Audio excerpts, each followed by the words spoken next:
আসসালামু আলাইকুম ইমাম সাহেব। ওয়া আলাইকুম আসসালাম ওয়া রহমতুল্লাহ আমার প্রিয় ভাই।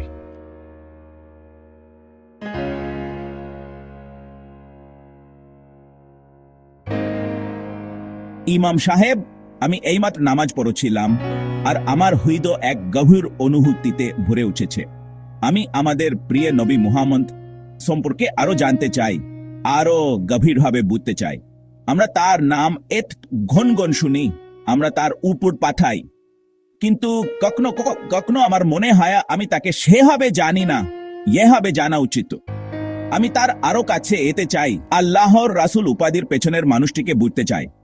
আমি কিভাবে আমার হৃদয়ে সেই স্থানক তৈরি করতে পারি? সুবহানাল্লাহ আমার ভাই, এটা সত্যি একটি বরকতময় প্রশ্ন। আমার পুত্র, চল আমরা একদম শুরু থেকে শুরু করি। মক্কা শহরকে কল্পনা করো, 570 খ্রিস্টাব্দে। এই শহরেই হাতির বছর নামে পরিচিত এক সময়ে পৃথিবীতে এক আলো জন্ম নিয়েছিল। ইনি ছিলেন মুহাম্মদ আব্দুল্লাহ ও আমিনার পুত্র। তিনি কুরাইশদের সম্ভ্রান্ত গোত্রে জন্মগ্রহণ করেছিলেন, কিন্তু তার শুরুটা ছিল বিনম্র। তিনি ছিলেন একজন এতিম। তার বাবা তার জন্মের আগেই মারা গিয়েছিলেন এবং তার মা, যখন তিনি ছোট শিশু ছিলেন, তখনই এই পৃথিবী ছেড়ে চলে গিয়েছিলেন। এই প্রাথমিক কষ্ট আল্লাহর পক্ষ থেকে একটি প্রস্তুতি ছিল, যা তাকে খুব অল্প বয়স থেকে সহানুভূতি এবং সহনশীলতা দিয়ে গড়ে তুলেছিল। তিনি তার দাদা আব্দুল মুত্তালিবের তত্ত্বাবধানে বড় হয়েছিলেন এবং তারপর তার চাচা আবু তালিবের তত্ত্বাবধানে। এমনকি ছোটবেলাতেও তার চরিত্র ছিল অসাধারণ।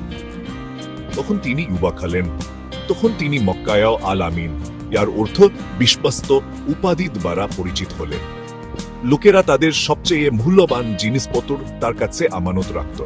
তাকে আশ সাদিক বলা হতো, যার অর্থ সত্যবাদী, কারণ তার মুখ থেকে কখনো মিথ্যা বের হয়নি। ওহি আসার অনেক আগে থেকেই তার সততা ছিল তার পরিচয়।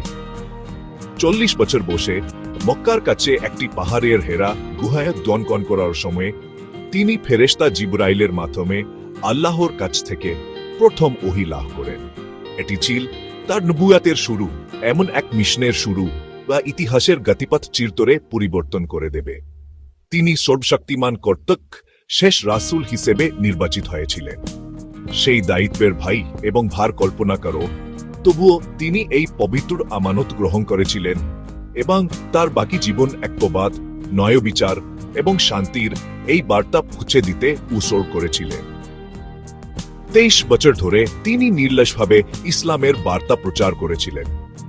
তিনি কেবল একজন আধ্যাত্মিক নেতা ছিলেন না, তিনি ছিলেন একজন রাষ্ট্রনায়ক, একজন শিক্ষক, একজন বিচারক, একজন স্বামী, একজন পিতা এবং একজন বন্ধু। তার জীবন একটি সম্পূর্ণ নীলনকশা, আমাদের সৃষ্টিকর্তার সন্তুষ্টি লাভের জন্য কিভাবে জীবন যাপন করতে হয় তার একটি নিখুঁত উদাহরণ। তার জীবনের প্রতিটি দিক আমাদের জন্য একটি গভীর শিক্ষা ধারণ করে। সুবহানাল্লাহ, সে ফিসফিস করে বল, তার চরিত্র এটা এত নিখুঁত মনে হচ্ছে। হ্যাঁ, আল্লাহ নিজেই কুরআনে নবীর চরিত্রের প্রশংসা করেছেন, বলেছেন, আর তুমি অবশ্যই এক মহান চরিত্রের উপর প্রতিষ্ঠিত। তার দা ছিল কিংবদন্তি, যা কেবল তার পরিবার ও অনুসারীদের জন্য নয়, বরং সবার জন্য। এমনকি তার গোর শত্রুদের জন্যও প্রসারিত ছিল। তিনি অসুস্থদের দেখতে যেতেন, দরিদ্রদের খাবার দিতেন এবং নিজের পোশাক নিজেই সেলাই করতেন। তিনি নিজেকে কখনো অন্যদের চেয়ে উপরে মনে করতেন না। তার ধর্মের কথা ভাবু, তায়েফ শহরে যখন তিনি বার্তা প্রচার করতে গিয়েছিলেন, তখন লোকেরা তাকে প্রত্যাখ্যান করেছিল এবং তাদের বাচ্চাদের দিয়ে তাকে পাথর ছুঁড়েছিল, যতক্ষণ না তার রক্ত চড়ছিল। তবুও যখন ফেরেশতা জিবরাইল এসে দুটি পাহাড়ের মাঝে শহরটিকে পিষে ফেলার প্রস্তাব দিলেন, তখন আমাদের নবী কি বলেছিলেন? তিনি তাদের জন্য দয়া করেছিলেন। তিনি বলেছিলেন, না, আমি আশা করি আল্লাহ তাদের বংশধরদের মধ্য থেকে এমন মানুষ বের করবেন যারা শুধু আল্লাহর ইবাদত করবে। তার সততা ছিল তার সত্তার ভিত্তি। তিনি একজন সফল ব্যবসায়ী ছিলেন এবং তার লেনদেন সর্বদা ন্যায্য ও সচ্চা ছিল। তিনি কখনো কাউকে ঠকাতেন না বা প্রতারণা করতেন না। এই অবিচল সত্যবাদিতা আমাদের নিজেদের জীবনে এক শক্তিশালী শিক্ষা।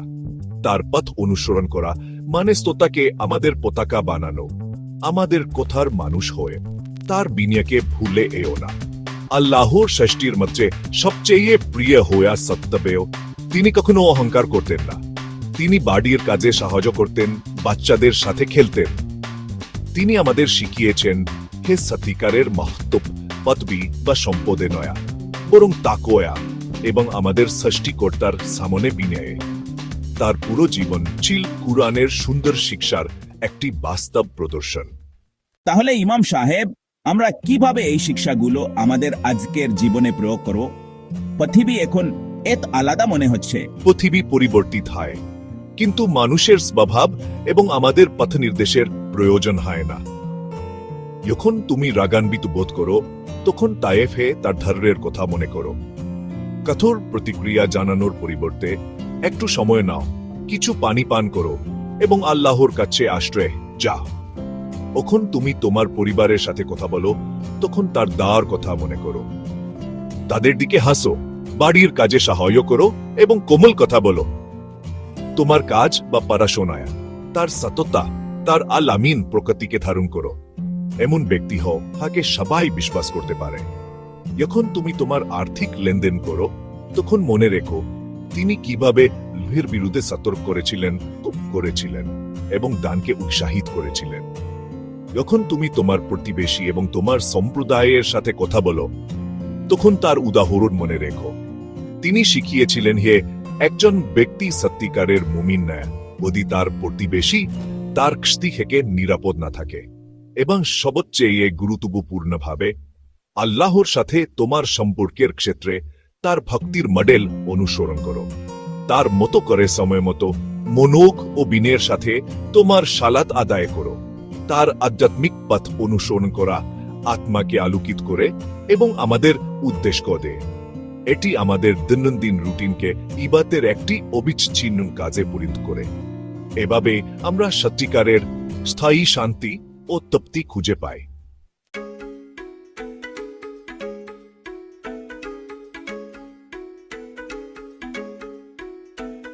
জাযাকাল্লাহু খায়রান। ইমাম সাহেব, আপনি আমার চোখ ও হৃদয় খুলে দিয়েছেন। এটি নিয়মের একটি সেট মনে হচ্ছে না, বরং একজন ভালো মানুষ হওয়ার একটি সুন্দর যাত্রা মনে হচ্ছে। ঠিক তাই আমার পুত্র নবী মুহাম্মদ এর বার্তা একটি বোঝা নয়, এটি একটি রহমত, এটি অফুরন্ত আশার উৎস। এটি আমাদের বলে আমাদের অতীতে আয় হোক না কেন, আমাদের সংগ্রাম আয় হোক না কেন, আমাদের কাছে একটি নিখুঁত পথ প্রদর্শক আছে যা আমাদের আলোর দিকে নিয়ে যাবে। তার উত্তরাধিকার হলো এক যে ইসলামের আগে আরবের গোত্রগুলো অন্তহীন যুদ্ধ ও সংঘাতের চক্রে আবদ্ধ ছিল। তিনি তাদের লা ইলাহা ইল্লাল্লাহ এর এক পতাকার নিচে একত্রিত করেছিলেন। তিনি তাদের শিখিয়েছিলেন যে একজন আরবের একজন অনারবের উপর কোন শ্রেষ্ঠত্ব নেই, অথবা একজন সুবেতাঙ্গের একজন খসনাঙ্গের উপর কোন শ্রেষ্ঠত্ব নেই। হ্যাঁ, তা কোয়া ও শেকরম ছাড়া তার জীবন আমাদের হতাশার সময়ে আশা দেয়। তিনি অকল্পনীয় স্থির সম্মুখীন হয়েছিলেন। তার বাবা মা, তার সন্তান, তার প্রিয় স্ত্রী খাদিজা এবং তার রক্ষাকারী চাচা আবু তালিবের কস্তি। তবু তিনি আল্লাহর রহমত ও পরিকল্পনায় কখনো আশা হারাননি। যখন আমরা আমাদের নিজেদের পরীক্ষার সম্মুখীন হই, তখন আমরা তার উদাহরণ দেখতে পারি এবং ধীর ও অবিচল বিশ্বাসের সাথে অধ্যবসায় করার শক্তি খুঁজে পেতে পারি। সুতরাং আমার প্রিয় আলী নবী এর প্রতি ভালোবাসা তোমার জীবনে পথ প্রদর্শক তারকা হোক। তার গল্পগুলো শিখো, তার চরিত্র অধ্যয়ন করো এবং ছোট ছোট উপায়ে হলেও তার বরক্তম পথচিহ্ন অনুসরণ করার চেষ্টা করো। তার উদাহরণ তোমাকে এই বিশ্বে কল্যাণ, দয়া এবং শান্তির উৎস হতে অনুপ্রাণিত করুক। এটাই তার সত্যিকারের উত্তরাধিকার। আশার এক কালজয়ী বার্তা, একনের আহ্বান এবং আল্লাহর সন্তুষ্টি অর্জনের এক স্পষ্ট পথ। তাকে অনুসরণ করে আমরা নিজেদেরই উন্নত করি না, বরং ইনশাআল্লাহ সবার জন্য বিশ্বকে আরো ভালো, আরো সহানুভূতিশীল স্থান করে তুলতে অবদান রাখি।